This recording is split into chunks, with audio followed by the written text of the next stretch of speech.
ভোর রাতে যখন সাহারি খেতে উঠবেন, আপনি তো সাহারি খেতে উঠেন, আপনি জানেন ওই সময়টার দাম কত?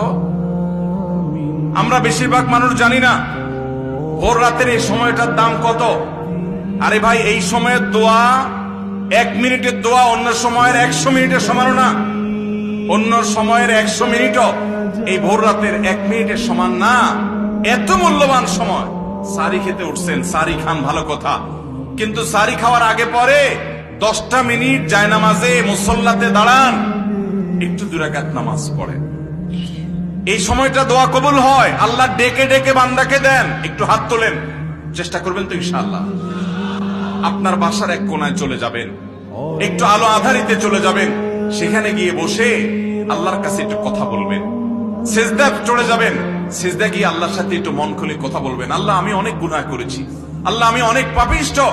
শুনেছি আপনার রাসূল জানিয়েছেন যে এই মাসে নাকি আপনি অনেক পাপিষ্ঠকে মাফ করে দিবেন। আল্লাহ, আপনি নাকি অনেক জাহান্নামে, যাদের নাম চলে গেছে জাহান্নামী তালিকাভুক্ত, তাদেরকে মুক্ত করে জান্নাত দিয়ে দিবেন, আপনি নাকি ওয়াদা করেছেন। আল্লাহ, আমাকে একটু তাদের মধ্যে শামিল করে দেন। আল্লাহ, আপনি দিলে আপনার কোনো অভাব হবে না। আল্লাহর সাথে একটু কথা বলা, মুনাজাত করা ভোর রাতে করার চেষ্টা করবো তো ইনশাআল্লাহ।